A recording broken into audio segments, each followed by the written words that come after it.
অন্নপূর্ণা যোজনার অনেকজনের টাকা ছাড়া হলো, যাদের আন্ডার প্রসেসে ছিল বা যাদের ফর ফার্দার ভেরিফিকেশন দেখাচ্ছিল তাদের অনেকজনের টাকা ছাড়া হলো। কাদের কাদের টাকা দেওয়া হলো, কোন কোন জেলায় আজকে টাকা দেওয়া হলো, আর আপনারও যদি ব্যাংকে এই ভুলটা থাকে তাহলে আপনারও টাকা ঢুকবে না। তো কি নতুন আপডেট এলো অন্নপূর্ণা ভান্ডারের উপরে সবটাই আপনি জানতে পারবেন, তার জন্য ভিডিওটি লাস্ট অবধি দেখুন।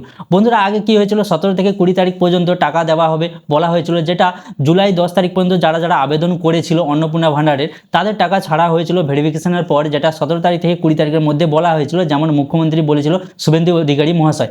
কিন্তু কি হয়েছিল, 20 তারিখের পরও অনেকজনের টাকা ঢুকছে। আজ সোমবার মঙ্গলবারেও টাকা ঢুকেছে, আজও পর্যন্ত টাকা ঢুকছে। অনেকজনের যে ফর ফার্দার ভেরিফিকেশন দেখাচ্ছিল, যাদের এখানে 3টের বেশি রুম ছিল এমনটাই ফর্ম ফিল আপের সময় টিক করে দিয়েছিল, তাদের টাকা আটকে গিয়েছিল, কিন্তু তারপর তারা যখন ক্লেম করে সঠিকভাবে তারপর তাদের টাকা ছেড়ে দেওয়া হয়েছে।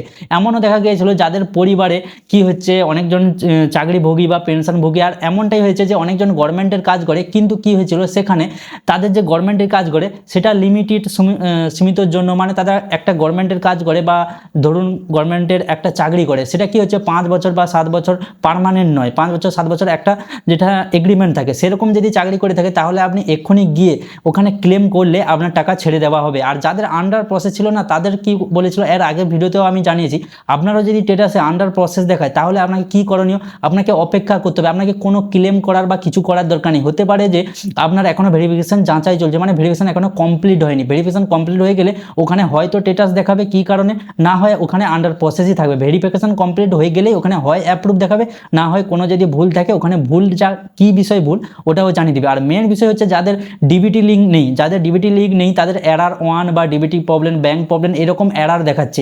আপনার কি স্ট্যাটাস দেখাচ্ছে জরুর কমেন্টে বলবেন। আর যদি আপনার টাকা না ঢুকে, কি স্ট্যাটাসের কারণে ঢুকেনি সেটা যদি আপনি কমেন্টে আমাদেরকে জানান, তাহলে আমরা রিজনটা বলে দেবো যে আপনি এটাই করুন, তাহলে আপনার প্রবলেম সলভ হয়ে যাবে। তার জন্য আমাদেরকে আপনাকে কমেন্ট করতে হবে।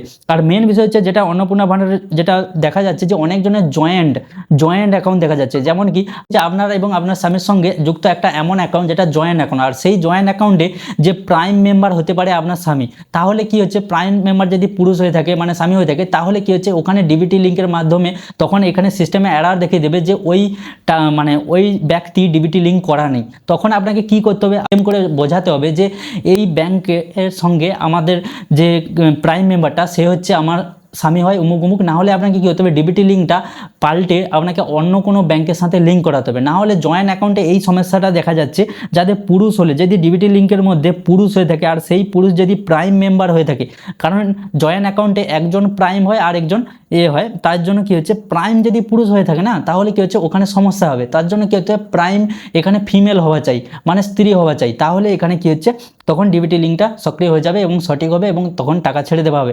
না হলে যদি জয়েন্ট অ্যাকাউন্টে প্রাইম পুরুষ হয়ে থাকে তাহলে ওখানে আসবে না। তাহলে আপনাকে করণীয় কি, আপনাকে যে বিডিও অফিসে গিয়ে একটা ফর্ম ফিল আপ করতে হবে, না হলে আপনি এখানে ক্লেমে ভালোভাবে বুঝিয়ে দিন এবং ডকুমেন্টে আপনি আপনার ব্যাংকের যে পাসবই আর ছবি আপলোড করে আপনি বোঝাতে পারেন, ঠিক আছে। তো এই সমস্যাটা নতুন দেখা যাচ্ছে। আর যেটা হয়েছিল যাদের এখানে ফর ফার্দার ভেরিফিকেশন দেখাচ্ছিল তারা ক্লেম করে দিলে, সঠিকভাবে যদি আপনি ক্লেম করে আর আপনি যদি এই যা অন্নপূর্ণা ভান্ডার নেওয়ার জন্য যেসব শর্ত ছিল সেই সব শর্তের মধ্যে যদি আপনি পড়েন, আর এবং ওখানে যখন ভেরিফিকেশন হয় ভেরিফিকেশনে আপনার কিছু উল্টোপাল্টা করে দিয়েছে আপনি ভাবছেন, তাহলে আপনি কি করতে পারেন ওখানে ক্লেম করতে পারেন। আর ক্লেম করলে অনেকজনের টাকা ঢুকে যাচ্ছে, 90%-এর বেশি লোক ক্লেম করার পর টাকা ঢুকে যাচ্ছে। হতে পারে যে আপনার কিছুদিন দেরি হতে পারে, কিন্তু টাকা ঢুকবে। আজও টাকা ঢুকছে অনেক জেলায়। আর যাদের আন্ডার প্রসেস তাদের কিছু করার দরকার নেই। আন্ডার প্রসেস যতক্ষণ না আপনার রিজেক্ট হোক বা অন্য কোনো কারণ যতক্ষণ না দেখাচ্ছে ততক্ষণ আপনাকে এখানে কোনো ক্লেম করার দরকার নেই যদি আন্ডার প্রসেস দেখায়। আর যাদের এএসডিডি যে ভেরিফিকেশন দেখাচ্ছে, মানে সরকার কি মনে করছে যে আপনার এসআইআর লিস্টে থেকে নাম বাদ গেছে বা ভোটার লিস্ট থেকে আপনার নাম বাদ চলে গেছে, এই জন্য হতে পারে আপনাকে রিজেক্ট করে দেওয়া হয়েছে। যদি আপনার ওখানে স্ট্যাটাসে এএসডিডি মানে এরকম যদি কিছু দেখা যায়, তাহলে আপনাকে কি করণীয়, আপনি যদি মনে করেন যে আপনার ভোটার লিস্টে আপনার নাম আছে, তার জন্য আপনি কি করবেন, আপনার ভোটার লিস্টের ডাউনলোড করতে হবে, ভোটার লিস্টটা যে আপনার ভোটার লিস্টে একটা নাম ছিল সেটার প্রুফ আপনাকে ডাউনলোড করতে হবে। ডাউনলোড করে আপনাকে ওখানে ক্লেমে গিয়ে ও ডকুমেন্টটা আপলোড করতে হবে। আর আপনার ডকুমেন্টটা আপলোড করে আপনাকে বোঝাতে হবে যে হ্যাঁ আমার ভোটার লিস্টে নাম ছিল, কেন আমাকে বাদ দেওয়া হলো তার রিজন বলুন, এরকম করে দেবেন। তাহলে আপনাকে ওখানে অ্যাপ্রুভ দিয়ে দেবে যদি আপনি সঠিক হয়ে থাকেন, ঠিক আছে। আর ভুল তথ্য দিয়ে এখানে পয়সা নেওয়ার জন্য আপনি ভুল ক্লেম করবেন না, যদি আবার ধরা পড়েন তাহলে আবার মুশকিলে পড়তে পারেন। তো এটাই আমি বলবো, যদি সঠিক আপনার পাশে তথ্য থাকে বা সঠিক আপনি এখানে অন্নপূর্ণা ভান্ডার নেওয়ার জন্য যোগ্য প্রার্থী হয়ে থাকেন, তাহলে আপনি এখানে অ্যাপ্লাই করতে বা ক্লেম করতে পারেন। ঠিক আছে। আর নতুন যে বললাম এখানে জয়েন্ট অ্যাকাউন্টের মধ্যে প্রাইম মেম্বার যদি পুরুষ হয়ে থাকে তাহলে টাকা ঢুকবে না, তার জন্য আপনাকে ডিবিটি লিঙ্ক আবার পুনরায় এখানে যাচাই করার জন্য পাঠাতে হবে বা এখানে বোঝাতে হবে সরকারকে, তাহলে হতে পারে টাকা ঢুকতে পারে। আর আশা করি বুঝতে পেরেছেন, নতুন যদি আপডেট আসে তো এই চ্যানেলে আমি বলে দেবো। তো তার জন্য আপনাকে চ্যানেলটিকে সাবস্ক্রাইব করে রাখতে হবে আর ফেসবুকে দেখে থাকলে ফলো করে রাখবেন। তো আজকে পর্যন্ত এইটুকু, দেখা হচ্ছে পরের ভিডিওতে, ততক্ষণের জন্য বাই।